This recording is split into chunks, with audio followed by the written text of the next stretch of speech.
पतये हर हर महादेव चित्सभेशा शिवचिदम्बरं नमः शिवकाम्यै जगदम्बिके ॐ आनन्दमानन्दकरं प्रसन्नं ज्ञानस्वरूपं निजबोधयुक्तं योगीन्द्रमीड्यं भवरोगविद्यं श्रीमद्गुरुं नित्यमहं नमामि।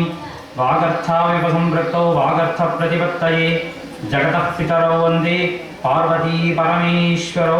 सद्गुरुचरणारविन्दाभ्यां नमः।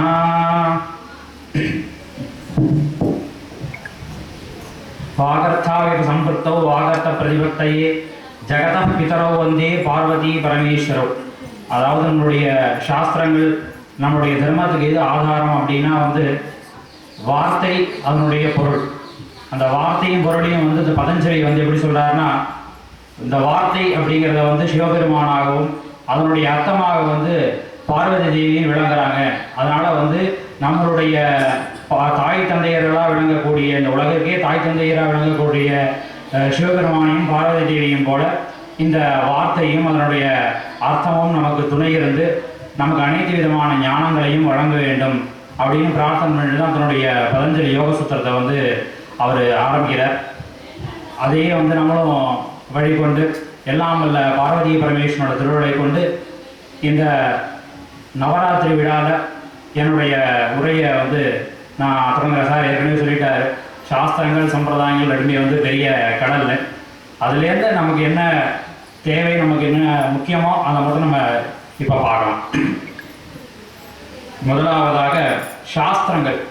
சாஸ்திரங்கள் அப்படின்னா இப்போ நம்ம படிக்கக்கூடிய படிப்பு, நம்ம தெரிஞ்சுக்கக்கூடிய விஷயங்கள் எல்லாமே இருக்குது. இதுக்கு எல்லாத்துக்குமே அடிப்படை என்ன, சாஸ்திரங்களுக்கு அடிப்படை என்ன அப்படின்னா வேதங்கள். எல்லாருக்குமே தெரிஞ்சிருக்கும். வேதங்கள் 4: ரிக்வேதம், யஜுர்வேதம், சாமவேதம், அதர்வணவேதம். இந்த சாஸ்திரங்களுக்கெல்லாம் அடிப்படையே இந்த 4 வேதங்கள் தான். இந்த 4 வேதங்கள் சிவபெருமானுடைய 5 முகங்கள்லேருந்து வந்ததாக புராணங்கள் இதிசாசங்கள்லாம் சொல்கிற. அதில் பார்த்தீங்கன்னா இந்த 4 வேதங்கள்லேருந்து தான் இதிகாசங்கள், புராணங்கள், வேதாங்கங்கள், மற்ற சாஸ்திரங்கள் எல்லாமே எதுலேருந்து உத்பவமானது அப்படின்னா இந்த 4 வேதங்களை அடிப்படையாக கொண்டு தான் மற்ற எல்லா சாஸ்திரங்களுமே வந்திருக்கு. இந்த 4 வேதங்கள் என்னென்ன? ரிக்வேதம், யஜுர்வேதம், சாமவேதம், அதர்வண வேதம். முதலாக இருக்கக்கூடியது ரிக்வேதம்.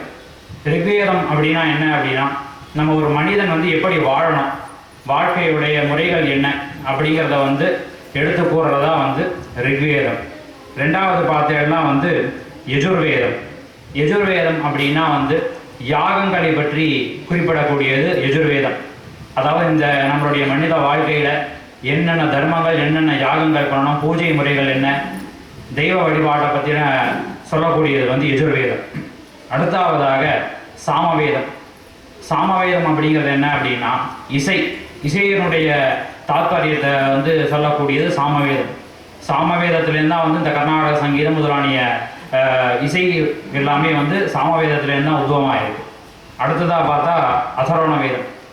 அதர்வண வேதத்தில் தான் பார்த்தீங்கன்னா மற்ற எல்லா சாஸ்திரங்கள், மருத்துவம் எல்லாமே இந்த அதர்வண வேதத்தில் தான் இருக்குது. இப்போ தலைவலிக்கு ஒரு மந்திரம் இருக்குது, ஒரு வேத மந்திரம். அந்த வேத மந்திரத்தை பாராயணம் பண்ணாலோ அதை காதால் கேட்டாலோ நம்மளுடைய தலைவலியானது சரியாக போயிடும். இந்த காலத்தில் செய்யக்கூடிய இந்த சர்ஜரி எல்லாமே இந்த அதர்வண வேதத்துலேருந்து தான் இதோட மூலம். இதில் எல்லாத்துக்கான விடைகளும் இந்த அதர்வண வேதத்தில் இருக்குது. இதுலேருந்து தான் மெடிக்கல் சயின்ஸே இந்த அதர்வண வேதத்துலேருந்து தான் எல்லாமே நம்ம ரிஷிகள் மூலமாக கண்டுபிடிச்சி நமக்கு இப்போ நடைமுறைக்கு வந்திருக்கு. நம்ம பாரத தேசத்தில் தான் பார்த்தீங்கன்னா வேத பூமி அப்படின்னு பேர். நம்ம பாரத தேசத்து இந்த வேதம் எங்கே உருவமானது அப்படின்னா நம்மளுடைய பாரத தேசத்தில் தான். பல நாடுகள்லேருந்து பார்த்தீங்கன்னா இப்போ இந்தியா வளர்ந்துருக்கு. நம்மளுடைய பெரிய அமெரிக்கா எல்லாருமே நிறையா டெக்னாலஜியில் நிறையா டெவலப் ஆகிருக்கா. இருந்தாலும் முன்னாடி காலத்தில் எல்லாருமே அனைத்து விதமான கலைகளையும் நம்ம பாரத தேசத்துக்கு இங்கே இருந்தால் கற்றுட்டு அவள் வெளியில் போயிருக்கா. எல்லாத்துக்குமான ஒரு தொடக்கம் எங்கே அப்படி இருக்குது அப்படின்னா நம்மளுடைய பாரத தேசத்தில் தான் இருக்குது.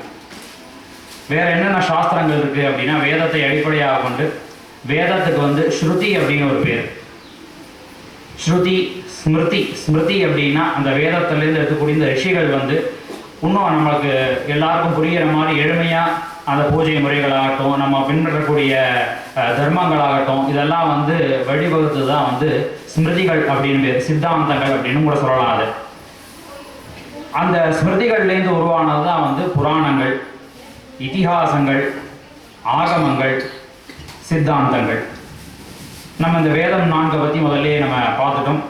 அடுத்ததாக வந்து அந்த வேதத்துக்கு வந்து ஒரு வேதத்துக்கும் 4 பாகங்கள் இருக்குது. பார்த்தீங்கன்னா வந்து சம்ஹிதை, பிராமணம், உபனிஷத், ஆரண்யகம் அப்படின்னு அந்த ஒரு வேதத்துலேயுமே வந்து 4 காண்டங்கள் இருக்குது. அதாவது வந்து 4 பிரிவுகளாக இருக்கக்கூடியது. இந்த சம்ஹிதை அப்படின்னா என்ன அப்படின்னா வந்து எல்லாமே வந்து தியரி. நம்ம வந்து அந்த வேதத்தில் என்னென்ன இருக்குது, என்னென்ன செய்யணும் அப்படிங்கிற சொல்லக்கூடிய தியரி. பிராமணம், அப்புறம் வந்து ஆரண்யகம், உபனிஷத். இதில் இந்த சம்ஹிதையும் பிராமணம் என்ன அப்படின்னா எல்லாமே வந்து பூரா செயல்கள், நம்ம என்னென்ன பண்ணணும் வாழ்க்கையில் அப்படின்னு சொல்லக்கூடிய செயல்களை விவரிக்கிறதுனால இதுக்கு வந்து கர்ம காண்டம் அப்படின்னு பேர். அடுத்ததாக இருக்கக்கூடிய ஆரண்யகமும் உபனிஷத் அப்படின்னா வந்து நமக்கு வந்து இந்த பிறப்புடைய நோக்கம் என்ன அப்படிங்கிறத நமக்கு எடுத்து சொல்கிறது தான் வந்து இந்த ஆரண்யகமும் உபனிஷத்தும். அதனால் அதுக்கு வந்து ஞான காண்டம் அப்படின்னு பேர். அதையும் தாண்டி இந்த 4லேருந்து அடுத்து வந்து வேதம் வந்து 6ஆக பிரிகிறது. 6 அங்கங்கள், வேத அங்கங்கள் 6: சிக்ஷை, வியாக்கரணம், சந்தஸ், நிருத்தம், ஜோதிஷம், கல்பம்.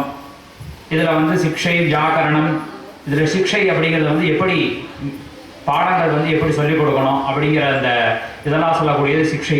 அடுத்து வியாக்கரணம், சந்தஸ். வியாக்கரணம் சந்தஸ்ன்னு பார்த்தீங்கன்னா கிராமர்.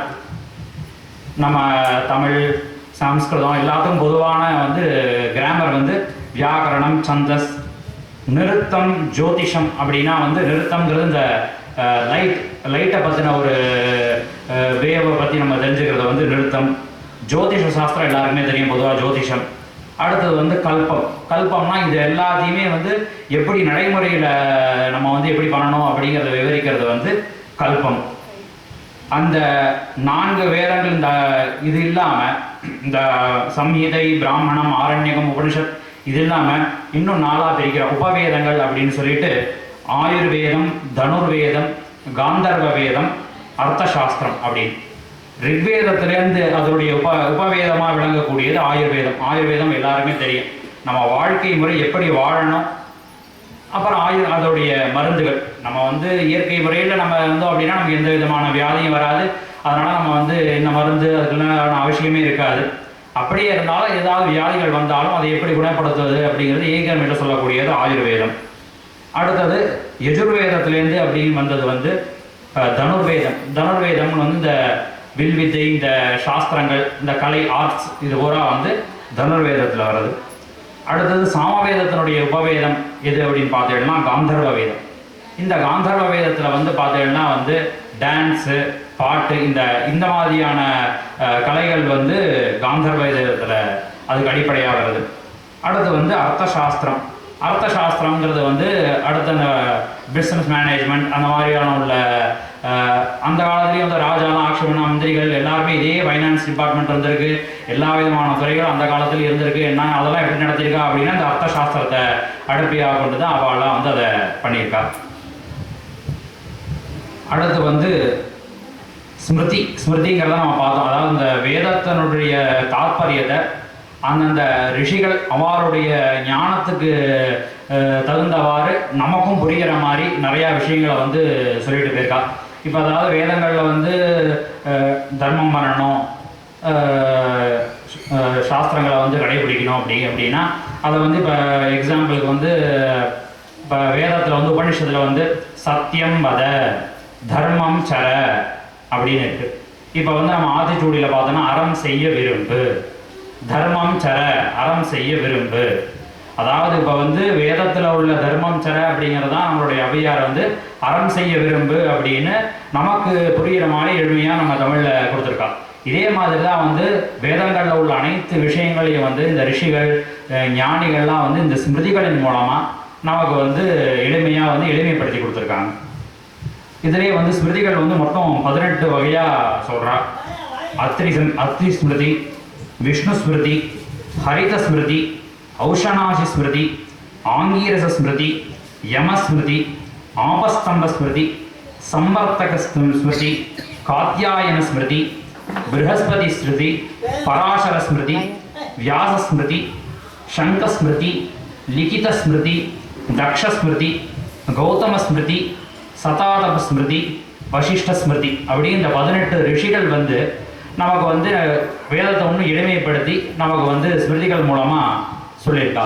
அடுத்தது வந்து பார்த்தீங்கன்னா வந்து புராணங்கள் வந்து வேதவியாசரால் இந்த 18 புராணமே வந்து எழுதப்பட்டது வந்து வேதவியாசரால் தான். மார்க்கண்டேய புராணம், மத்ஸ்ய புராணம், பாகவத புராணம், பவிஷ்யத் புராணம், பிரம்மாண்ட புராணம், பிரம்ம புராணம், பிரம்மவைவர்த்த புராணம், விஷ்ணு புராணம், வராக புராணம், வாமன புராணம், வாயு புராணம், அக்னி புராணம், நாரத புராணம், பத்ம புராணம், லிங்க புராணம், கருட புராணம், கூர்ம புராணம், ஸ்காந்த புராணம். இதில் பார்த்தீங்கன்னா பவிஷ்யத் புராணம், அதாவது வந்து எதிர்காலத்தில் என்ன நடக்கும், எப்படியெல்லாம் நடக்கும் அப்படிங்கிறத முதற்கொண்டு இந்த புராணங்களில் வந்து ரிஷிகள்லாம் வந்து சொல்லிட்டு போயிருக்கா. அதாவது இப்போ நம்ம இது நடந்திருக்கிறது எல்லாமே வந்து ஆல்ரெடி பிளான்டு தான். நம்ம என்ன நினச்சிட்டு இருக்கோம், நம்ம வந்து செஞ்சுட்டு இருக்கோம் அப்படின்னு. இது எல்லாமே வந்து ஆல்ரெடி பிளான் பண்ணி இந்த காலம் வரைக்கும் இப்போ இந்த தர்மசாஸ்திரங்களும் வேதங்கள் உபனிஷது எல்லாமே வந்து இந்த 2024 இதுக்கு அப்புறம் வந்து என்னென்ன நடக்குமோ எல்லாத்துக்குமான ஆன்சர் வந்து இந்த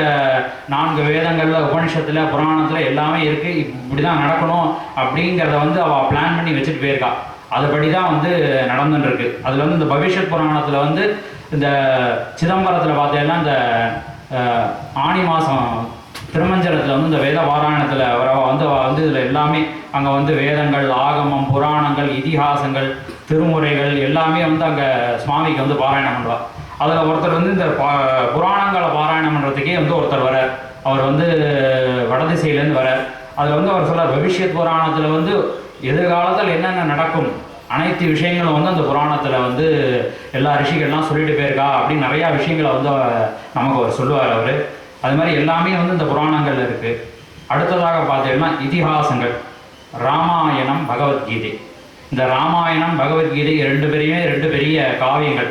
அதாவது ஒரு மனுஷன் எப்படி வாழணும் அப்படிங்கிறத வந்து நம்ம எல்லா விதமான கேரக்டர்களும் வந்து அதில் ராமாயணத்துலேயும் மகாபாரதத்துலையும் இருக்குது. இப்படிலாம் இருக்கலாம் அப்படிங்கிறதுக்கு உதாரணங்கள் இருக்கா, இப்படிலாம் இருக்கக்கூடாது அப்படிங்கிறதுக்கான உதாரணங்கள் இருக்கா. தர்மத்தை வந்து எதெல்லாம் தர்மம், யாரெல்லாம் தர்மத்தை எப்படி பண்ணணும், தர்மத்தை கடைபிடிக்கோ எதெல்லாம் பண்ணணும், எதெல்லாம் கடைபிடிக்க முடியும், எதெல்லாம் அதர்மம் அப்படிங்கிறது அதர்மத்துக்கான எக்ஸாம்பிளாகவும் சில பேர் வந்து வாழ்ந்து காமிச்சிட்டு போயிருக்கா. அதெல்லாம் நம்ம பண்ணக்கூடாது அப்படிங்கிறதையும் வந்து நம்ம இதிகாசங்கள் நமக்கு வந்து சொல்கிறது.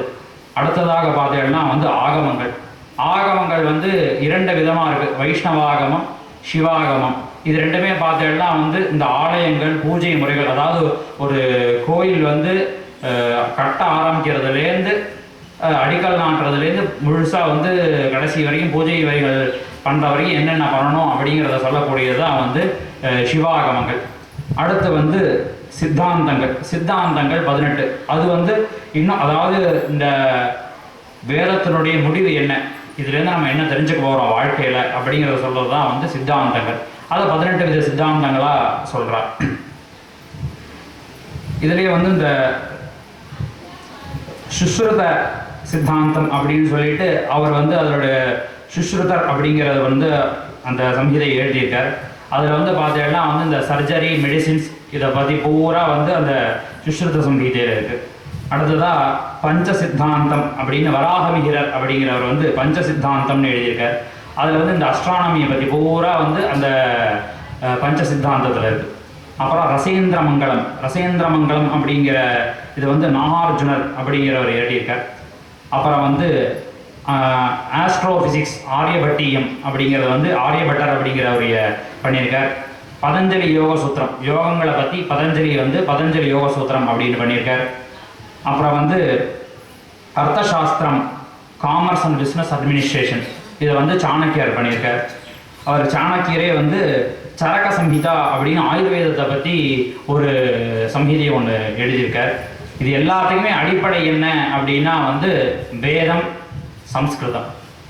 இது எல்லாமே வந்து நம்ம வேதங்கள், சாஸ்திரங்கள், புராணங்கள் எல்லாமே எதில் இருக்குது அப்படின்னா சம்ஸ்கிருதத்தில் தான் இருக்குது. நம்ம சம்ஸ்கிருதம் தெரியல, நம்ம சம்ஸ்கிருதம் தெரிஞ்சுக்கல அப்படின்னா இதில் எதுவுமே வந்து நம்ம தெரிஞ்சுக்க முடியாது. இப்போ சாணக்கியரே வந்து அவருடைய அர்த்தசாஸ்திரத்தில் வந்து speed is equal to distance by time அப்படிங்கிறத சொல்லியிருக்காரு. அதாவது கைனமேட்டிக்ஸ் அப்படின்னு ஃபிசிக்ஸோட ஒரு பிரான்ச். அதாவது இந்த கார், அப்புறம் வந்து ஸ்பேஸ் ஷட்டில், இதிலெல்லாம் யூஸ் பண்ணக்கூடிய ஒரு இன்ஜினியரிங் அது. அதை வந்து 510 CE, அதாவது அந்த வருஷத்துலேயே வந்து தன்னுடைய சரக சம்ஹிதையில் வந்து சாணக்கியர் சொல்லியிருக்கார். அதை வந்து 1100 வருஷம் கழிச்சு நம்ம கலீலியோ வந்து, அதாவது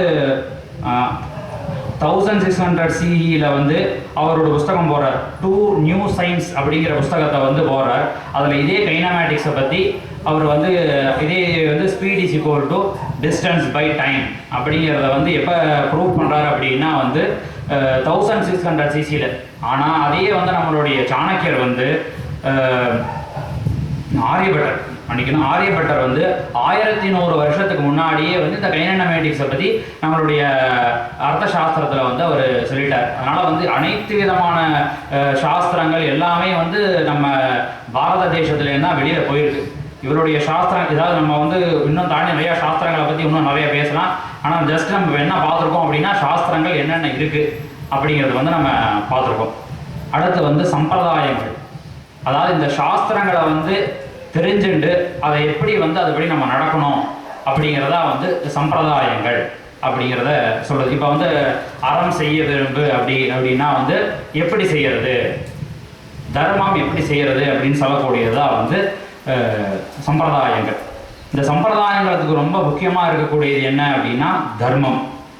இந்த தர்மத்தை வந்து பார்த்தீங்கன்னா 2 முறையாக சொல்கிறா. ஒன்று பிரவருத்தி லட்சணம், இன்னொன்று நிவர்த்தி லட்சணம் அப்படின்னு சொல்கிறா. பிரவருத்தி லட்சணம் அப்படின்னா வந்து நம்மளுடைய அன்றாட கடமைகள், நம்ம இதெல்லாம் தான் பண்ணணும் அப்படிங்கிறது இருக்கக்கூடியது ஒரு தர்மம். நிவர்த்தி லட்சணம் அப்படின்னா நம்ம இந்த பிறந்த பிறவியோட நோக்கம் என்ன அப்படின்னு தெரிஞ்சுட்டு அதை வந்து நம்ம இந்த பிறவி பயனை அடைவதற்கு நம்ம என்னெல்லாம் பண்ணணும் அப்படிங்கிறத சொல்கிறது வந்து நிவர்த்தி லட்சணம். அதாவது வந்து இது தர்மத்தை வந்து 2 பாகமாக பிரிக்கிறார். இப்போ வந்து நம்ம இந்த காலத்தில் இப்போ நம்ம சம்பாதிக்கிற பணமோ நகையோ எவ்வளோ சம்பாதிக்கிறோம், நம்ம ஓடி டெய்லி வேலை செய்கிறோம். ஆனால் நம்ம எதாவது போகிறப்ப எடுத்துன்னு போக முடியுமா அப்படின்னா நம்ம எதுவுமே எடுத்துன்னு போக முடியாது. நம்ம அடுத்த ஜென்மத்துக்கு நம்ம ஒன்று எடுத்துன்னு போகிறோம், அடுத்த ஜென்மான்னு நம்ம எடுக்கிறோம், அதுக்கு நம்ம எடுத்துன்னு போகிறோம் அப்படின்னா நம்ம செய்யக்கூடிய இந்த தர்மத்தை தான் நம்மளால் வந்து எடுத்துன்னு போக முடியும். தர்மத்தை எப்படி எடுத்துன்னு போக முடியுமா அப்படின்னா வந்து இப்போ இந்த காலத்தில் பார்க்குற நிறைய சின்ன குழந்தையெல்லாம் நிறைய உபன்யாசங்கள்லாம் பண்ணுறா, நல்லா ஸ்டேஜில் எல்லாம் பாட்டெல்லாம் பாடுறா. அதெல்லாம் எப்படி முடியுது? எல்லா குழந்தைகளாலையும் அது முடியல. சில குழந்தைகள் வந்து நிறைய உபன்யாசங்கள்லாம் பண்ணுறா. அது மாதிரிலாம் வந்து அதாவது ஒரு எக்ஸ்ட்ராடினரி நாலேஜ் அவளுக்கு இருக்குது அப்படின்னா அதுக்கு என்ன காரணம் அப்படின்னா பூர்வ ஜென்மத்தில் வந்து அவள் நிறையா அத்தியனம் பண்ணியிருப்பாள், நிறையா படிச்சிருப்பாள், நிறையா சாஸ்திரங்கள், நிறையா விஷயங்கள் நிறையா படிச்சிருந்தா அந்த பூர்வ ஜென்மத்துடைய தாக்கம் வந்து அவளுக்கு வந்து அந்த இதே போல தான் நம்ம செய்யக்கூடிய தர்மங்கள் பாவ புண்ணியங்களை கணக்கு பண்ணி தான் அது வந்து நம்ம அடுத்த ஜென்மாவுக்கும் அது நமக்கு பயன்பாடாக இருக்கும் அப்படிங்கிறோம். இப்போ குழந்தைகள்லாம் பார்த்தீங்கன்னா நார்மலே வந்து இப்போ செல்ஃபோன் வந்து இப்போ பார்த்தா நமக்கு தெரியாத விஷயங்கள குழந்தைகளுக்கு தெரியுது. வாட் பிளே ஸ்டோர் ஓப்பன் பண்ணுறா, கேம் டவுன்லோட் பண்ணுறா, அவ்வளோதான். ஒரு மணி நேரம் கொடுத்தா போகிறோம். அவள் எல்லாமே வந்து தெரிஞ்சு நம்ம இன்னும் சொல்லிக் கொடுக்குறது இல்லை. நம்ம ஏபிசிடி கூட நம்ம வந்து சொல்லிக் கொடுக்குறோம். ஆனால் செல்ஃபோன் எப்படி யூஸ் பண்ணணும்னு நம்ம சொல்லிக் கொடுக்க வேண்டாம். நம்ம யூஸ் பண்ணுறதை பார்த்தே அவள் யூஸ் பண்ணிடுறா. நமக்கு தெரியாதெல்லாம் அவளுக்கு தெரியுது. குழந்தை எல்லாமே என்ன காரணம் அப்படின்னா வந்து பூர்வ ஜென்மத்தில் இருக்கக்கூடிய அந்த ஞானமானது வந்து அதனுடைய தாக்கம் தான் இந்த காலத்தில் இது பண்ணுறது. இந்த புண்ணிய பாவங்கள் அப்படின்னா என்ன அப்படின்னா வந்து இந்த நாம் செய்யக்கூடிய புண்ணிய பாவங்களுக்கு தகுந்த மாதிரி தான் நம்மளுடைய ஜென்மாவானது அமையும். எப்படின்னு பார்த்தா வந்து அதை வந்து நாளாக சொல்லலாம். தனு, கரணம், புவனம், போகியம்.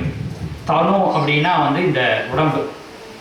நம்ம செய்யக்கூடிய பாவ புண்ணியங்களை கணக்கு பண்ணி தான் வந்து நமக்கு இந்த பிறவியானது கிடைக்கிது. அதாவது வந்து இந்த உடம்பு கிடைக்கிது. கரணம் அப்படின்னா வந்து 5 கரணங்கள், கண், காது, மூக்கு, செவி, இந்த 5 கரணங்கள். அடுத்தது வந்து புவனம். புவனம்னு பார்த்தீங்கன்னா வந்து நம்மளுடைய சுற்றுச்சூழல். அதாவது நம்ம வந்து இப்போ நிறையா தர்மங்கள் செஞ்சு நல்ல நற்காரியங்கள்லாம் போன ஜென்மத்தில் பண்ணியிருந்தோம் அப்படின்னா இந்த காலத்தில் ஒரு நல்ல ஒரு அமைதியான குடும்பம், அமைதியான சுற்றுச்சூழல், உறவினர்கள், நல்ல படிப்பு, நல்ல ஸ்கூல் அப்படிங்கிற மாதிரியான நம்மளுடைய உலகியல் வந்து நமக்கு உபயோகமாக இருக்கும்.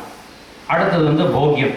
போக்கியம்னாலும் அதே தான், நம்ம உலகியெல்லாம் நமக்கு தேவையான போதுமான அளவு ஆகாரம், சம்பாதிக்கிற போனால் சம்பாதிச்சா நிம்மதியான வாழ்க்கை, இது எல்லாமே வந்து நம்மளுடைய தர்மம், நாம் செய்யக்கூடிய தர்மத்தை அடிப்படையாக கொண்டு தான் வந்து இந்த நாளுமே வந்து நமக்கு கிடைக்கிறது. அடுத்து வந்து பார்த்தா இந்த தர்மத்தை வந்து தர்மத்தினுடைய பலனை வந்து நம்ம பார்க்க முடியுமா அப்படின்னா வந்து பார்க்க முடியாது, நம்மளால் அனுபவிக்க முடியுதான் முடியும். பார்த்தீங்கன்னா வந்து இப்போ வந்து ஒரு டம்ளரில் வந்து சர்க்கரை போட்டு ஒரு டம்ளரில் வைக்கிறோம் பால், இன்னொன்றில் வந்து கரும்பு சர்க்கரை போட்டு ஒரு டம்ளரில் பால் வைக்கிறோம், இன்னொரு டம்ளரில் பானகம் வைக்கிறோம். இது மூணுமே வந்து இனிப்பு தான். இந்த இனிப்பை வந்து நம்மளால் டிஃபர் பண்ண முடியுமா? இது இந்த இனிப்பாக இருந்தது, இது இந்த வகையான இனிப்பாக இருந்தது, பானகம் இந்த வகையான இனிப்பாக இருந்ததுன்னா இது மூணுமே வந்து ஸ்வீட்டு தான். குடிக்கிறது தான் நம்ம டிஃப்ரென்ஸ் சொல்ல முடியும், நம்மளால் உணர முடியுமே தவிர வெளியில் அதை வந்து எக்ஸ்பிரஸ் பண்ண முடியாது. அதே மாதிரி தான் இந்த தர்மம் வந்து நம்ம செய்யறதுனால நமக்கு வந்து அந்த பலனை வந்து நம்ம தெரிஞ்சுக்க முடியும். அப்படின்னா இது செஞ்சால் அது தெரியும் அப்படிங்கிறத வந்து அனுபவிச்சா மட்டும்தான் வந்து இந்த தர்மத்தினுடைய பலனானது நமக்கு கிடைக்கும்.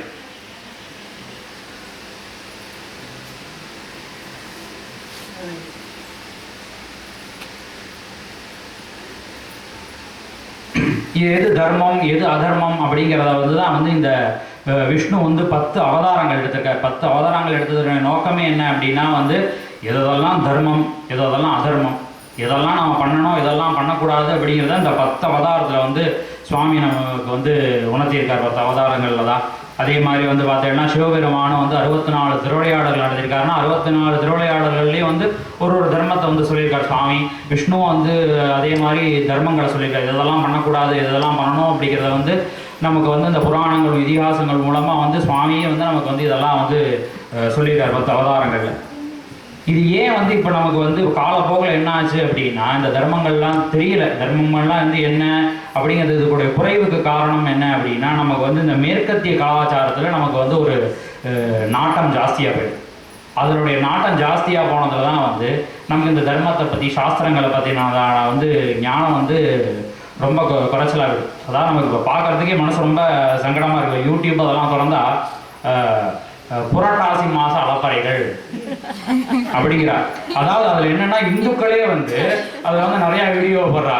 அது எதுவோ நியமமாக வந்து அந்த ஒரு மாத காலம் வந்து நம்ம வந்து மகாவிஷ்ணு பெருமானுக்கு வந்து நம்ம விரதம் இருந்து நியமத்தோடு இருக்கணும் அப்படிங்கிறத வந்து வச்சுருக்கா. அது ஆனால் இப்போ வந்து அதே இந்துக்களையே வந்து நம்ம வந்து புரட்டாசி மாச அலப்பறைகள் அப்படிங்கிறா. ஆற்றுல தான் பண்ணி சாப்பிடக்கூடாது, கடையில் வாங்கி சாப்பிடலாம் அப்படி. அதாவது இந்த ஜென்ரேஷன் வந்து அதான் பெரியவா சொன்னாலும் அதை கேட்டுக்கிறது. நீங்கள் வேணாம் அப்படி இருந்தீங்க, நம்மளாலெல்லாம் இருக்க முடியாது சாப்பிடாம அப்படிங்கிற மாதிரி நம்ம வந்து இந்த நம்மளுடைய தர்மமும் சாஸ்திரமும் அப்படியே கொஞ்சம் கொஞ்சமாக என்ன ஆகுதுன்னா மேற்கத்திய கலாச்சாரத்தை பார்த்து நம்மளுடைய தர்மமும் ஞானம் ஒரு பெரிய விஷயமாகவே அவளுக்கு தெரியறது. அது அப்படியே பூரா அழிஞ்சிட்டே வருது கொஞ்சம் கொஞ்சமாக. ஒரு பக்கம் பார்த்தீங்கன்னா நம்ம வந்து இயற்கை மருத்துவம் அப்படி இப்படின்னு திருப்பி ரிவர்ஸில் திருப்பி வந்துட்டே இருக்கோம். இப்போ டாக்டர்கள் எல்லாமே வந்து கைக்குத்தல் அரிசி சாப்பிடுங்கோ அப்படிங்கிறா, வந்து இந்த ஜங்க் ஃபுட்ஸ் எல்லாம் அவாய்ட் பண்ணுங்கோ அப்படிங்கிறா. ஒரு பக்கம் அந்த பக்கமும் இருக்குது, இந்த பக்கம் 50-50ஆகவே போயிட்டே இருக்குது நமக்கு. அதான் சொல்லுவோம் ஆத்து மரம் வந்து மருந்துக்கு உதவாது அப்படின்னு. இப்போ வந்து அதாவது சளி ரொம்ப ஜாஸ்தியாக இருந்தால் 4 வேப்பம்பட்டையை வந்து வெந்நீரில் போட்டு அதை வந்து ஒரு 2 நாளைக்கு அதை குடிச்சிட்டு வந்தால் சளி சரியாக போயிடும் அப்படிங்கிறா. ஆனால் நம்ம என்ன பண்ணுவோம் அப்படின்னா இப்போ வந்து கடைக்கு போய் வேப்பம்பட்டை பொடி இருந்தால் கொடுங்க அப்படின்னு வாங்கி அதை தண்ணியில் கலந்து குடித்தாதான் வந்து நமக்கு வந்து ஓ சரி நம்ம மருந்து வாங்கி கலந்து குடிச்சிருக்கோம் நமக்கு சரியாக போகுது. நமக்கு பின்னாடி ஆற்றுக்கு பின்னாடியே வந்து வேப்ப மரம் இருக்கும், அந்த பட்டையை உடச்சி போட்டால் அதுக்கு நமக்கு அந்த சாட்டிஸ்ஃபேக்ஷன் வராது. அதில் போய் இப்போ வந்து அது மாதிரி இப்போ இல்லாட்டி டாக்டர்கிட்ட போய் அவர் ஒரு மருந்து கொடுத்து அதை சாப்பிட்டா தான் சரியாக போகும் அப்படிங்கிற மாதிரியான ஒரு இது வந்து இருக்குது. அதில் என்னென்ன இடத்துல வந்து நம்ம இந்த மேற்கத்திய கலாச்சாரம் நமக்கு வந்து இழுத்துது அப்படின்னா வந்து படிப்பு. இப்போ நம்மளுடைய படிப்பு என்ன அப்படின்னா வந்து வேதம் புராணம் அதனை அடிப்படையாக கொண்ட இந்த சாஸ்திரங்கள்லாம் இருக்குது. தமிழில் வந்து ஆத்திச்சூடி கொன்றை வேந்தன் இப்போ வந்து உண்டான சார் சொன்னோன்னே சரி குழந்தைகளுக்கு ஏதாவது சொல்லலாம் அப்படின்னு ஆச்சார கோவை எடுத்து பார்த்தா ஆச்சார கோவையில் அத்தனை விதமான ஆச்சாரமும் இருக்குது. என்னென்னலாம் பண்ணலாம் என்னென்னலாம் பண்ணக்கூடாதுன்னு எல்லாத்துக்குமான பொதுவான விஷயங்கள் எல்லாத்தையும் வந்து அந்த ஆச்சார கோவையில் வந்து சொல்லியிருக்காங்க. அது மாதிரி தமிழில் வந்து நிறைய திருக்குறள் எல்லாமே வந்து நிறையா இருக்குது. அதாவது இது எல்லாமே நம்ம படிக்கக்கூடிய படிப்பு அப்படிங்கிறது நமக்கு எது வந்து உண்மையான சாஸ்திரம் அப்படின்னா நம்மளுடைய மரண பர்யந்தம், அதாவது நம்ம இறக்குற வரைக்கும் எது வந்து நமக்கு கூட இருக்குது அப்படின்னா அதுதான் வந்து உண்மையான படிப்பு சாஸ்திரம் அப்படிங்கிறது. அதாவது இப்போ எக்ஸாம்பிள் பார்த்தீங்கன்னா இப்போ வந்து எல்கேஜி நம்ம ரைம்ஸ் படிக்கிறோம் அப்படின்னா அந்த எல்கேஜி ரைம்ஸ் வந்து நம்ம 10th ஸ்டாண்டர்டில் அவங்க தேவைப்பட போகிறதில்லை. அதே மாதிரி இந்த மாதிரி நிறைய விஷயம் இப்போ இன்னுமே பார்த்தீங்கன்னா இப்போ வந்து நம்ம ஐடி வரைக்கும் படிச்சுட்டு போகிறா, இன்ஜினியரிங்லாம் படிச்சுட்டு போகிறா, ஒரு கம்பெனியில் போய் ஜாயின் பண்ணால் அங்கே ஒரு 6 மாதம் ட்ரைனிங்னு போட்டு அவள் புதுசாக ஏதோ ஒன்று தான் சொல்லி கொடுக்குறா. இவள் படித்ததுக்கும் அதுக்கும் சம்மந்தமே இருக்கிறதில்ல. திருப்பி ஒன்று தான் படிச்சுட்டு இருக்கா. அதனால இந்த வேதம் இதெல்லாம் பார்த்தீங்கன்னா ஆயுஷ் காலம் வரைக்கும் நம்ம படிக்கணும். அப்படிங்கிறதுனால இந்த தமிழ் இதெல்லாம் ரொம்ப பெரிய வந்து யாரும் ஜாஸ்தி தெரிஞ்சுக்கிறது இல்லை. இதெல்லாம் போனால் எல்கேஜி படித்தோமா அடுத்து யூகேஜி, அவ்வளோதான். எல்கேஜியோட இது வந்து தேவையில்லை, அடுத்து யூகேஜி, அப்புறம் ஃபஸ்ட் ஸ்டாண்டர்ட், அப்படியே போயிட்டே இருக்கணும் நம்ம. அடுத்ததாக வந்து பார்த்தீங்கன்னா வந்து நம்மளுடைய ட்ரெஸ் கோடு என்ன அப்படின்னா வந்து வேஷ்டி புடவை அந்த கலாச்சாரம்லாம் கொஞ்சம் கொஞ்சமாக மாறி போய் துவச்சி கட்டணும். கந்தையானாலும் கசக்கி கட்டு அப்படின்னா கிழிஞ்சதை போட்டுக்கணும் அப்படின்னு இல்லை, கிழிஞ்சதையாக இருந்தாலும் டெய்லி துவச்சி தான் போடணும் அப்படிங்கிறது ஒரு தர்மம். ஆனால் இப்போ என்ன பண்ணுறா, இப்போ ஜீன்ஸ் பேண்டெல்லாம் கடையிலே சொன்னால் ஜீன்ஸ் பேண்டெல்லாம் துவைக்கக்கூடாது, அதை வந்து ஸ்ப்ரே பண்ணி மாட்டி வச்சுன்னா நீங்கள் இப்போ எடுத்து போட்டுக்கலாம், அவ்வளோதான். 6 மாதத்துக்கு ஒரு தான் அது துவைக்கணும் அப்படின்னே சொல்கிறான். இது ஈஸியாக தானே இருக்குது, நம்ம டெய்லி அது துவைக்கணும். இதுவும் வாஷிங் மிஷின் எல்லாமே வந்து இது இருந்தாலும் துவைக்கணும், அதை காய போடணும், அது வேலையிலேயே இதுன்னா ஈஸியாக இருக்குது. இது வந்து ட்ரெஸ் கோடு. அடுத்தது வந்து பார்த்தீங்கன்னா அப்புறம் அதே மாதிரி பார்த்தீங்கன்னா இப்போ வேஷ்டி எல்லாமே வந்து இப்போ ரெடிமேட்லேயே வந்துடுது. வேஷ்டி புடவை பஞ்சகஜம் 9 இது மணிசாரை எல்லாமே ரெடிமேட்லேயே வந்துடுது. ரெடிமேடில் வர என்ன ஆச்சுன்னா அது இதுக்கு போய் கற்றுட்டு எப்படி கட்டிக்கணும், புடவை எப்படி கட்டிக்கணும், தான் ரெடிமேடில் இருக்குது, வாங்கி அப்படியே மாட்டிக்கிட்டா சரி அவ்வளோதான் அப்படிங்கிற மாதிரியான எது ஈஸியாக இருக்கோ நம்ம மனசு அதை நோக்கி தான் போகும். அடுத்தது வந்து ஃபுட்டு. நம்மளுடைய கலாச்சாரம் என்னென்னா வந்து சாதம் காய்கறிகள் அது மாதிரியான சாப்பாடு. ஆனால் இப்போ வந்து என்ன ஆகிடுது அப்படின்னா வந்து ஃபாஸ்ட் ஃபுட் வந்துருச்சு. மேகி 2 நிமிஷம். இப்போ நம்ம சமையல் பண்ணணும்னா 1 மணி நேரமாவது ஆகும், காய்கறிகள்லாம் நறுக்கி எல்லாம் சமையல்லாம் வரணும்னா. இதெல்லாம் நம்ம 2 நிமிஷம் தான் மேகி கட் பண்ணி இது பண்ணால் மேகி சரி அதை சாப்பிட்டுட்டு போவோம். இதுக்கு வந்து வேஸ்ட் பண்ணணும். ஜங்க் ஃபுட்ஸ் அப்புறம் வந்து கடையிலே விற்கிறான் பீஸா அது இதுன்னு போனால் உட்காந்து ஆர்டர் பண்ணிட்டா சாப்பிட்றலாம். இப்போ வந்து ஜொமேட்டோ அது இதுன்னு ஆர்டர் பண்ணால் ஆற்றுலேயே கொண்டு வந்து கொடுத்துறேன், சமைக்க வேண்டிய வேலையே இல்லை நமக்கு. அது மாதிரி வந்து பார்த்தீங்கன்னா வந்து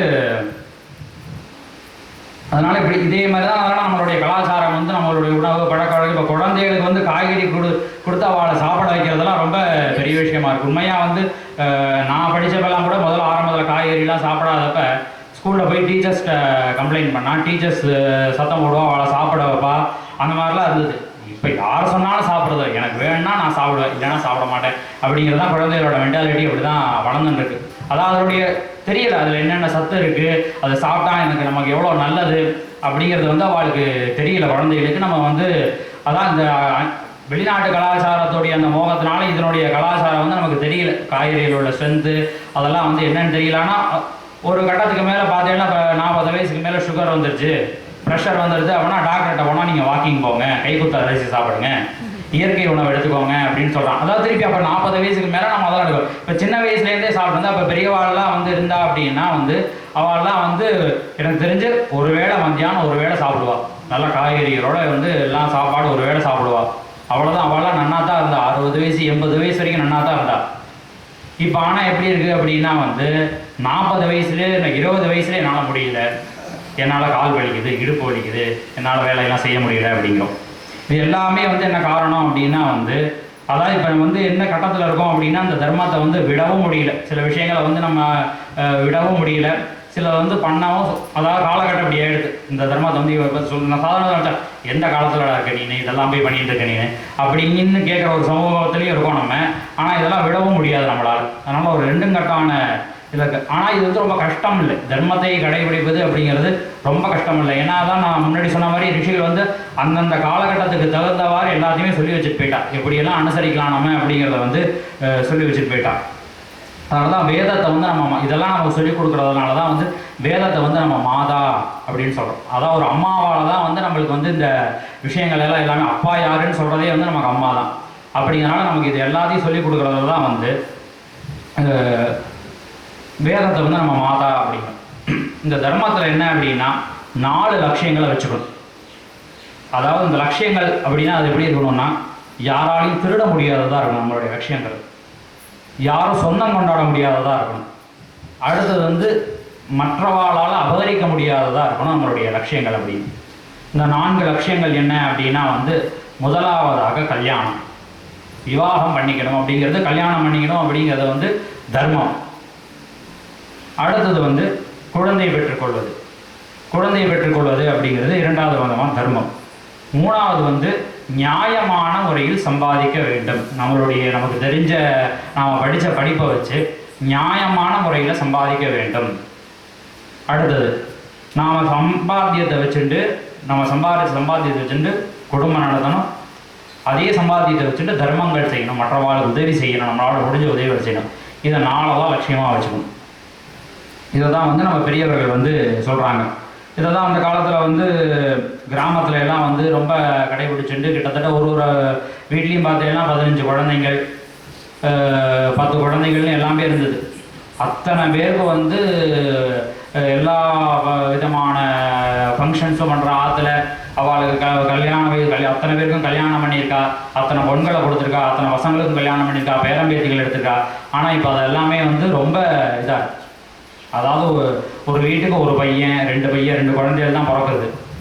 அவளுக்கு கல்யாண வயசு அப்படின்னு வந்தாலே வந்து பொண்ணு கிடைக்க மாட்டேங்குது, மாப்பிள்ளை கிடைக்க மாட்டேங்குது அப்படின்னு நிறைய சிரமங்களுக்கு எடுத்து போனால் ஜாதகத்தில் உங்களுக்கு தோஷம் இருக்குது, பாவம் இருக்குங்கிற இதெல்லாம் எங்கே போச்சு? 20 வருஷம் 30 வருஷத்துக்கு முன்னாடி ஒரு ஆத்துக்கு 15 குழந்தைகள் இருந்தாலே அப்போல்லாம் இந்த ஜாதகத்தில் இல்லையா, இந்த குறைபாடுகள்லாம் இல்லையா, ஏன் இப்போ வர்றது அப்படின்னா அது வந்து தர்மத்தினுடைய குறைவு. நம்மளுடைய தர்மம், நம்மளுடைய ஒழுக்கத்தில் நம்ம இல்லை, அதனால நமக்கு இந்த குறைவுகள்லாம் வருது அப்படின்னு சாஸ்திரங்கள் சொல்கிறது. நம்ம வந்து மேற்கொண்டு இந்த 4 லட்சியங்கள் இல்லாமல் ஒருத்தரும் வாழ்க்கையில் என்னென்ன கடைபிடிக்கணும் அப்படின்னா வந்து நம்மளோட முன்னோர்களுக்கு செய்யக்கூடிய வழிபாடுகளை வந்து தவறாமல் செய்ய வேண்டும்.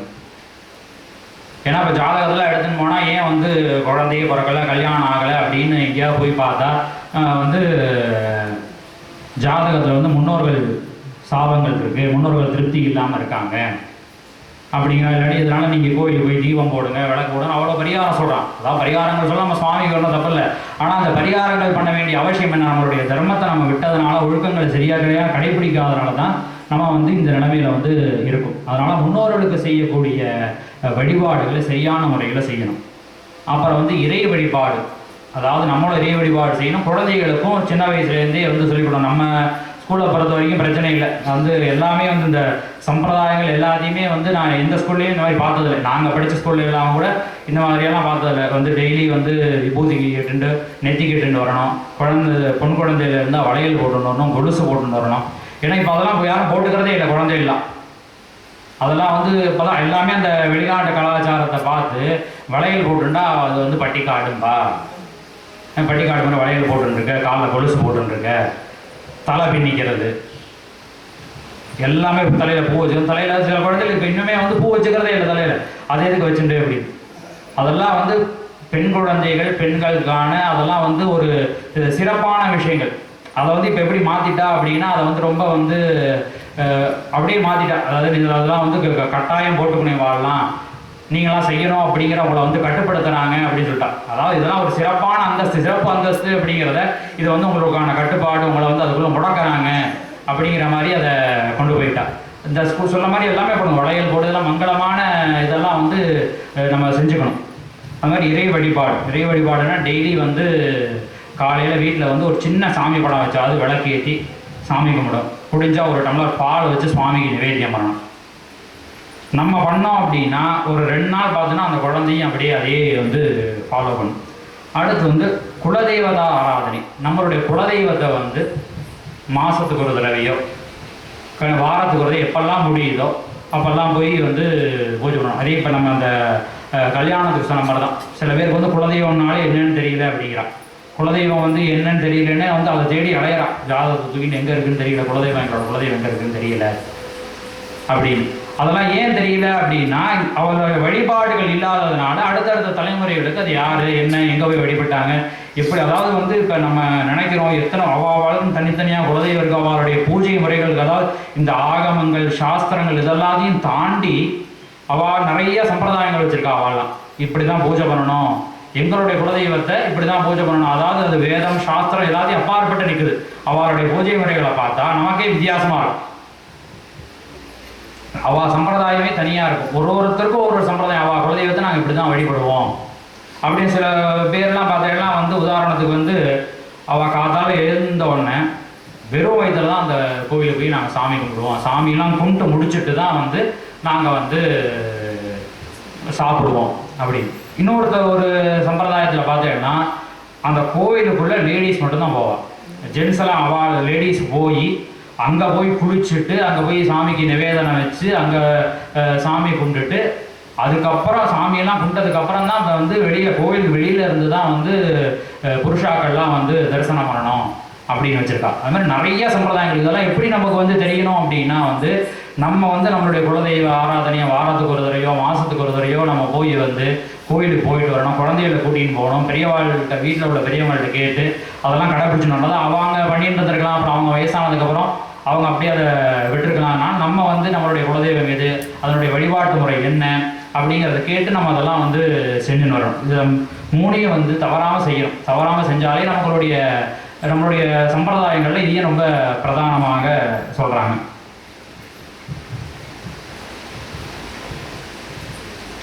எல்லாமே தான் வந்து இப்போ வேதத்திலேயே வந்து தர்மத்திலேயே வந்து புருஷாளுக்கான தர்மம், ஜென்ஸுக்கான தர்மம்னா லேடிஸ்க்கான தர்மம். ஜென்ஸ் என்னென்னலாம் பண்ணணும், அவருடைய தர்மங்கள் என்ன, வெளியில் போய் சம்பாதிக்கணும், அந்த சம்பாதியத்தை வச்சு குடும்பம் நடத்தணும், எல்லாருக்கும் உதவி செய்யணும். பெண்கள் அது மாதிரி என்ன பண்ணணும் அப்படிங்கிற மாதிரி ஒருத்தருக்கும் தனித்தனியான தர்மங்களை வந்து நம்ம சாஸ்திரங்களில் வகுத்துட்டு போயிருக்கா. அதாவது இப்போ வந்து இதனுடைய என்னென்னா வந்து வீட்டில் தான் அத்தனை குழந்தைகள் வீட்டில் அந்த காலத்தில் நிறையா குழந்தைகள் இருந்தாங்க. இப்போ வந்து கம்மியாக இருக்காங்க அப்படின்னா அதுக்கு காரணம் என்ன? நம்மளுடைய தர்மத்தினுடைய குறைவு. முன்னாடி காலத்தில் பார்த்தா பெரியவாள்லாம் சொல்லி நம்மலாம் கேட்டுட்டு இருந்தோம். இப்போ சின்னவாள்லாம் சொல்லி நம்ம கேட்குற மாதிரி இருக்கும். இதுக்கு காரணம் என்ன? அதுவும் தர்மத்தினுடைய குறைவு தான் காரணம். அப்போ வந்து வருமானம் ரொம்ப பெருசு இல்லை. எல்லாரும் கிராமத்தில் இருப்பா, விவசாயம் அந்த மாதிரி இருக்கும். ரொம்ப பெரிய வருமானங்கள் அந்நிய தேவைக்கு வந்து இப்போ உண்மையாகவே வந்து பிராமணர்களுக்கு அவருடைய தர்மம் என்ன அப்படின்னா அவள் மறுநாளுக்கு வந்து எதுவும் சேமித்து வைக்கப்படாது. இன்றைக்கி அவள் சேமிக்கிறத அன்றைக்கான சாப்பிட்டு முடிச்சிடணும், அவ்வளோதான். மறுநாளுக்கு அப்படின்னு எடுத்து வைக்கக்கூடாது. அது ஒருத்தருக்கும் ஒரு தர்மங்கள் இருக்குது. அன்றைக்கி பார்த்தீங்கன்னா அந்த மாதிரி வருமானங்கிறது ரொம்ப கம்மி, ஆனால் நிம்மதி ரொம்ப அதிகமாக இருக்குது. இப்போ வந்து போதிய அளவுக்கு வருமானம் இருக்குது எல்லாத்துக்குமே, ஆனால் ஒரு நிம்மதி இருக்கா அப்படின்னா அது இல்லை. ஏதோ ஒரு கஷ்டம், ஏதோ ஒரு சிரமம், ஏதோ ஒரு யோசனை எல்லாமே இருந்தாலும் வந்து இதோட இருக்குது. நம்ம என்ன பண்ணுறது ஏதோ ஒரு யோசனையிலே இருக்கும். ஒரு நிம்மதி இல்லாத வாழ்க்கையாகவே இருக்குது. காரணம் என்ன அப்படின்னா நம்மளோட தர்மங்கள், நம்மளுடைய சம்பிரதாயங்களை நம்ம கடைபிடிக்காதனால தான் இந்த குறைவு இருக்குது. அப்போ வந்து அந்த காலத்தில் வந்து படித்தாதான் வேலை, இப்போ வந்து படிக்கிறதே தான் வேலையாக இருக்குது நமக்கு. அதே மாதிரி அந்த காலத்தில் வந்து வீடு நிறைய உறவினர்கள் இருந்தாங்க, கூட்டு குடும்பம் அப்படி இப்படின்னு இருந்தது. ரொம்ப இதாக இருந்தது, சொந்தங்களுக்கு குறைவு இல்லாமல் இருந்தது. ஆனால் இப்போ வந்து போகிற காலத்தை பார்த்தா சித்தப்பா யார், பெரியப்பா யார் அப்படின்னு சொல்கிறதுக்கு வந்து ஒரு காலேஜ் வரப்போகுது. இந்த அப்பா கூட பிறந்திருந்தா அவர் வந்து உனக்கு சித்தப்பா, அம்மா கூட பிறந்திருந்தா அவர் உனக்கு மாமா, அவ்வளோதான். எல்லாமே அந்த ஃபேமிலி அவ்வளோதான், அவள் மட்டும்தான் இருக்கும். இப்போ கால சூழலே அப்படி ஆயிடுச்சு. நம்ம போகிற போக்கில் வந்து நம்ம அப்படியே காலங்கள் அப்படி ஓடி போயின்னு இருக்கு. எல்லாமே காரணம் என்னென்னா நம்ம சம்பிரதாயத்தினுடைய குறைவு தான். அப்புறம் வந்து உணவே மருந்தாக இருந்தது அந்த காலத்தில். இப்போ வந்து மருந்து தான் உணவாக இருக்குது நமக்கு. இன்னும் போகிற காலத்துலாம் பார்த்தாலும் அவ்வளோதான், ஒரு விட்டமின் மாத்திரை சாப்பிட்டா சரி காலையில் டிஃபன். இப்போ ஸ்பேஸ்லாம் அப்படி தான், ஸ்பேஸுக்கு போகிற வாழ்க்கெல்லாம் அப்படி தான் வச்சுருக்கா. டிஃபனுக்குன்னா அது ஒரு மாத்திரை சாப்பிட்டா சரி, மாத்திரை சாப்பிட்டா அந்த வயிறு ரொம்பிடும் அப்படிங்கிற மாதிரி வந்து விஞ்ஞானம் வந்து அப்படியே வளர்ந்துட்டுருக்கு. அது மாதிரி அந்த காலத்தில் வந்து யோக வாழ்க்கையாக இருந்தது. இப்போ வந்து இயந்திர வாழ்க்கை, செல்ஃபோன் இல்லாமல் யாராலையும் இருக்க முடியறதே இல்லை. அதாவது வந்து இந்த இயந்திரங்கள், செல்ஃபோன் எல்லாமே வந்து நம்மளுடைய ஒரு சௌகரியத்துக்கோசரம் தான் வந்தது. ஆனால் இப்போ என்னன்னா நம்ம அதுக்கு அடிமை ஆகிட்டோம். இப்போ ஃபேன் இல்லாமல் இருக்க முடியாது, கரண்ட் இல்லாமல் இருக்க முடியறதில்ல, டிவி இல்லாமல் இருக்க முடியறதில்ல. ரொம்ப வந்து இயந்திரத்துக்கு அடிமையாக நம்மளுடைய வாழ்க்கை வந்து போயின்னு இருக்கு.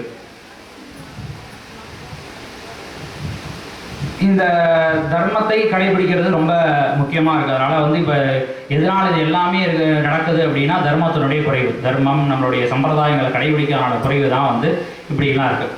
இப்போ இந்த தர்மம் தான் கடைபிடிக்கணும் அப்படின்னா தர்மத்தை கடைபிடிச்சா நமக்கு என்ன பலன் கிடைக்கும் அப்படின்னா நம்ம சொன்ன மாதிரி முன்னாடியே சொன்ன மாதிரி அனுபவிச்சா தான் நம்மளால் தெரியும். ஆனால் கண்டிப்பாக ஏதோ ஒரு பலன் வந்து நமக்கு கிடைக்கும். அதுக்கு ஒரு உதாரணம் பார்த்தீங்கன்னா ஒரு ராஜா வந்து அன்னதானம் போடுறான். அன்னதானம் போட்டு நாட்டில் உள்ள எல்லாருக்கும் கூப்பிட்டு அன்னதானம் போடுறான். அந்த அன்னதானத்தில் ரொம்ப ஏழை, ரொம்ப பசி, அவனால் நடக்கவே முடியல. ஒரு 4 ஸ்டெப்பு தான் நடக்க முடியும் அவனால். ரொம்ப பசி, அவன் முடியாமல் வந்து அந்த அன்னதானத்தை வாங்கி சாப்பிட்றான். சாப்பிட்றான், 2 வாய் சாப்பிட்றான், அப்படியே மயங்கி கீழே விழுந்துறான், அவனோட உயிர் போயிடுது. உடனே வந்து டாக்டரை கூப்பிட்டு பார்க்குறாங்க. டாக்டர்லாம் கூப்பிட்டு சொன்னால் வைத்தியர் வந்து பார்த்துட்டு அவன் சாப்பிட்ட சாப்பாட்டில் வந்து பாய்சன் கலந்துருக்கு, ஃபுட் பாய்சன் ஆகிருக்கு அப்படின்னா ராஜா என்ன சொல்ல, உடனே அன்னதானத்தை நிறுத்துங்க, போதும், இனிமேல் யாரும் அந்த சாப்பாடை சாப்பிட வேண்டாம் அப்படின்னு சொல்லிட்டு அந்த கூட்டம் கலைஞ்சு போயிடுது. இவன் வந்து மேலே சொர்க்கத்துக்கு போகிறான். சொர்க்கத்துக்கு போனால் சித்திரகுப்தன் பார்த்துட்டு, எப்படி இவன் இறந்து போனான், நீ என்ன பண்ண அப்படின்னு. இந்த மாதிரி ராஜா அன்னதானம் போட்டார், நான் சாப்பிட்டேன், இறந்து போயிட்டேன் அப்படின்னா. அவன் ஒரு பிராமணன், அவன் பிராமணன் சாப்பிட்டதுனால வந்து ஒரு பிரம்மஹத்தி தோஷம் அப்படிங்கிறது. இப்போ சித்திரகுப்தனுக்கு என்ன அந்த பிரம்மஹத்தி தோஷத்தை யார் மேலே போடுறது அப்படின்னா வந்து என்ன நடந்தது அப்படிங்கிறத சித்திரகுப்தன் ரிமைண்ட் பண்ணி பார்க்குறான். ரிமைண்ட் பண்ணி பார்த்தா இவன் அன்னதானத்தை வாங்குறான். வாங்கிட்டு வரப்ப மேலே வந்து ஒரு கழுகு பாம்பை தூக்கிட்டு போகுது. அந்த பாம்போட வாயிலேருந்து ஒரு சொட்டு விஷம் வந்து அந்த சாப்பாட்டில் விழுதுறது. அதை சாப்பிட்டதுனால இவன் இறந்து போயிடறான். சரி, அப்போ வந்து ராஜாவுக்கு இதுக்கும் சம்மந்தம் இல்லை, அதனால் ராஜாவுக்கு இந்த தோஷம் போகாது. சரி, அப்போ அந்த கழுகுக்கு போடலாமா அப்படின்னா, அந்த கழுகு அதோட இறையை தூக்கின் போகுது, பாம்பு இறையை தூக்கின் போகுது, அதனால் கழுகும் வந்து இல்லை. சரி, அப்போ அந்த பாம்பு மேலே வைக்கலாமா அப்படின்னா, பாம்பு தன்னுடைய உயிரை காப்பாற்றிக்கிறதுக்கோசரம் கத்துறதுக்கோசரம் வாயை திறக்குது. அப்போ அந்த விஷம் வந்து அந்த அன்னத்தில் விழுந்துருது. அதனால வந்து அந்த பாம்புக்கும் இதில் சம்மந்தம் இல்லை அப்படின்னா, இப்போ இந்த பிரம்மாதி தோஷம்னு ஒன்று உண்டாயிடுச்சு. ஒரு பிராமணனை இறந்த பாவம் ஒன்று வந்துடுது. இப்போ அதை யாருக்கு கொடுக்கறது, யார் மேலே வைக்கிறது அப்படின்னா, இவன் யமன்கிட்ட போய் இது மாதிரி இருக்குது அப்படின்னா, சரி வா நம்ம நேரில் போய் இந்த ராஜாவையே கேட்போம். அவன் தானே அன்னதானம் போட்டான், அந்த ராஜாவையே கேட்போம். அந்த ராஜா என்ன பதில் சொல்கிறானோ, யாருக்கு கொடுக்க சொல்கிறானோ அவள்கிட்ட அந்த தோஷத்தை வச்சுட்டு வந்துடுவான் நம்ம அப்படின்னு சித்திரகுப்தனும் யமனும் அந்த நாட்டுக்கு போகிறாங்க. போனால் அந்த அரண்மனை வாசலில் நிறையா கடைகள்லாம் இருக்குது. இவள் போயிட்டே இருக்கிறப்ப ஒரு பாட்டி பூ கட்டிட்டு இருக்கா. இவா 2 பேரையும் பார்த்தீங்க, வாங்க எங்கே போகிறீங்க, ராஜாவை பார்க்க போகணும், அவசரப்பட்டு போயிடாதீங்க, போன வாரம் தான் வந்து அன்னதானம் போகிறேன்னு போட்டு ஒருத்தனை கொண்டுட்டான் அந்த ராஜா அப்படின்னு. உடனே இந்த யமன் சொன்னாராம், இந்த தோஷத்தை தூக்கி இந்த பாட்டி மேலே வைங்க. என்ன நடந்தது என்ன ஏது எதுவுமே தெரியல, என்ன எதையும் ஒன்று விசாரிக்கவும் இல்லை, என்ன நடந்தது இதான் நடந்ததுன்னு தெரியல, சும்மா வந்து ஏதோ ஒரு தகவல் சொல்லணும் அப்படிங்கிறதுக்கோசரம் வந்து அந்த பாட்டி மேலே வையே, இந்த ராஜா தான் வந்து அன்னதானம் போட்டு கொண்டுட்டான் அப்படின்னு சொல்லிட்டான். இப்போ எது வந்து அந்த ராஜாவை காப்பாற்றுது அப்படின்னா, இப்போ இதில் வந்து விஷயம் வந்து அந்த பாட்டி மேலே தோஷம் போன விஷயம் கிடையாது. இதில் வந்து ராஜாவுடைய அன்னதானம் போட்டு அவன் செஞ்ச தர்மம் வந்து அவனை காப்பாற்றுச்சு. அதனால் வந்து நம்ம செய்யக்கூடிய தர்மம் வந்து எப்பயுமே வந்து நம்மளுடைய இதை வந்து காப்பாற்றும். அதே மாதிரி தான் இன்னொரு கதை. எனக்கு குழந்தை இல்லாமல் இருக்க, ரொம்ப இதாக நம்ம போக முடியாது. ஒரு ராஜா அதே மாதிரி ஒரு ராஜா வந்து வேட்டைக்கு போயிட்டு இருக்கான். வேட்டைக்கு போகிறான், எல்லாம் அவங்களுடைய இதெல்லாம் போகிறப்ப காட்டுக்குள்ளே போயிட்டே இருக்காங்க. திடீர்னு ஒரு புலி வந்து தாவி வந்து ராஜாவுக்கு முன்னாடி நிற்கிது. அடுத்த ஸ்டெப்பு தாவச்சுன்னா ராஜா தான் அதனுடைய அடுத்த இரையார். ராஜா முடிவுண்டா, சரி முடிஞ்சது, அவ்வளோதான், நம்ம கதை முடிஞ்சது, இன்னைக்கு வேறு வழியே இல்லை அப்படின்னு திரும்பி பார்த்தா யாரையும் காணும். சேனைகள்லாம் எல்லாம் தெரிச்சு ஓடிட்டான். புலியை பார்த்தோன்னே எல்லாம் சேனைகள்லாம் தெரிச்சு ஓடி எடுத்து இவனுக்கு என்ன பண்ணதில்ல, கண்ணை இறுக்கி மூடிட்டான். அது அடுத்த தாவரத்துக்கு ரெடியாக எடுத்து இவன் கண்ணை இறுக்கி மூடிட்டான். திடீர்னு இங்கேருந்தா ஒரு அம்பு வர சத்தம் கேட்குது. கண்ணை திறந்து பார்க்குறான், புளியை காணும். என்னன்னு பார்த்தா ஒரு அம்பு வந்து அடித்து அந்த புலி இறந்து விழுந்துருது. எங்கன்னு பார்த்தா தூரத்துலேருந்து ஒரு மரத்து மேலேருந்து ஒரு வேடம் வந்து அம்பு விட்டு அந்த இதை வந்து கொண்டுட்டான். உடனே ராஜா அவனை கூப்பிட்டு என் உயிரை ரொம்ப காப்பாற்றிட்டப்பா, நீனா உனக்கு என்ன வேணும் கேளு அப்படின்னா, இல்லை எனக்கு ஒன்றும் வேண்டாம், நான் என்னோடய கடமை தான் செய்தேன். வேடனுடைய கடமை வந்து எனக்கு என்ன, என்னுடைய கடமை என்ன அப்படின்னா வந்து மிருகங்கள் மூலமாக வந்து மனுஷர்களுக்கு ஏதாவது ஆபத்து வந்தால் அவளை காப்பாற்றணும் அப்படிங்கிறது தான் என்னுடைய தர்மம். நான் என்னோடய வேலையை தானே செஞ்சேன், ஆனால் எனக்கு எதுவும் வேண்டாம் சுவாமி அப்படிங்கிறான்.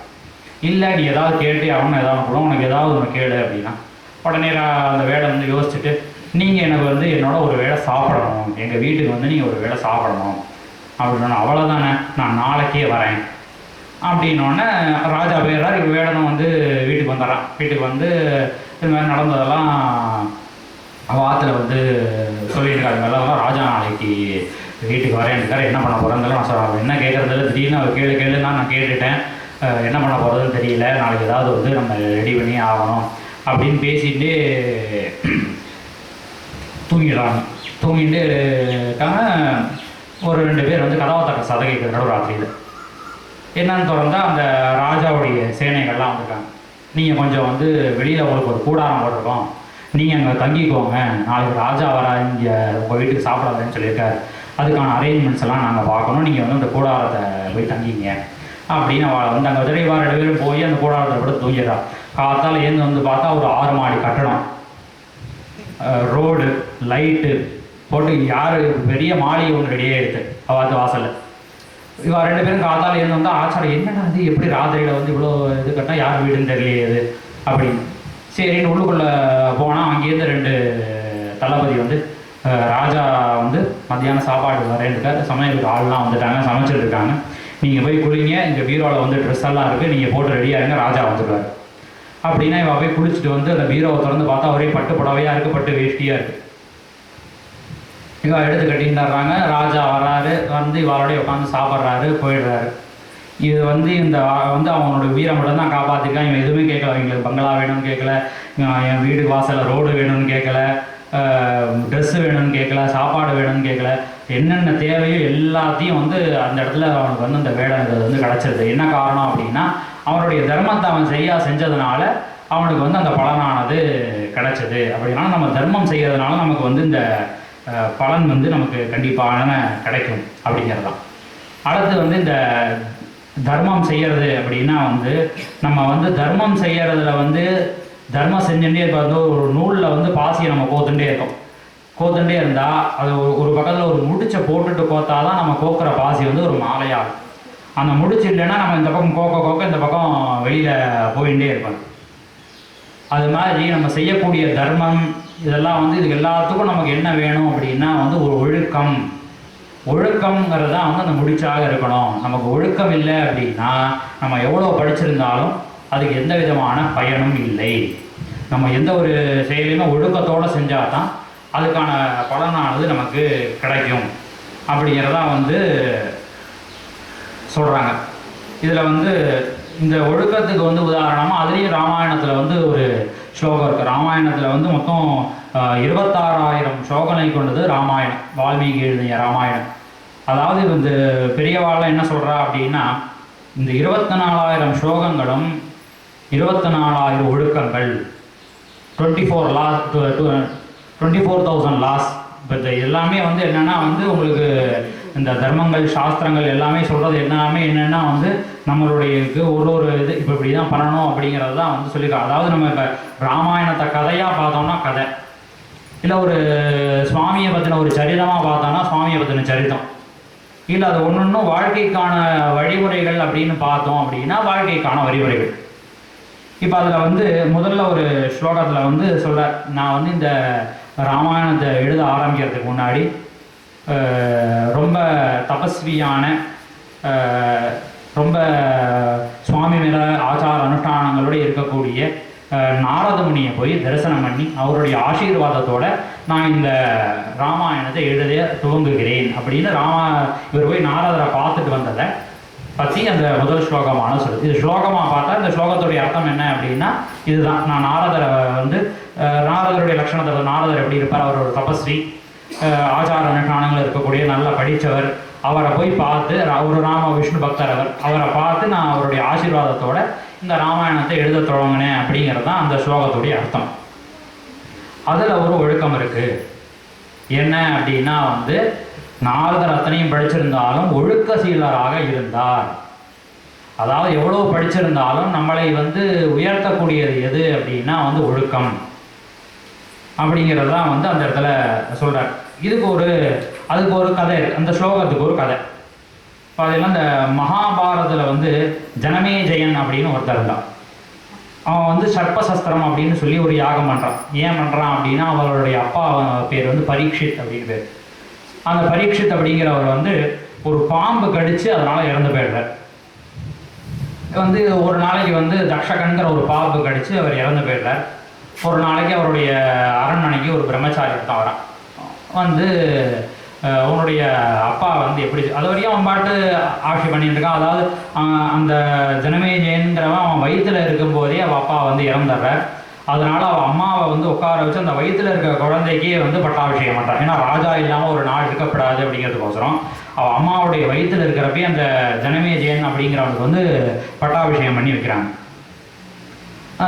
அவன் வந்து அவளை வந்து பெரியவனாகி ஆட்சி பண்ணிட்டு வரான். ஒரு நாள் இந்த பிரம்மச்சாரி வந்து உங்கள் அப்பா எப்படி இறந்து போனான்னு உனக்கு தெரியுமா அப்படின்னோடனே இல்லை தெரியாது எனக்கு அப்படின்னா, ஒரு பாம்பு கடிச்சு தான் இறந்து போச்சு அப்படின்னா, ஓ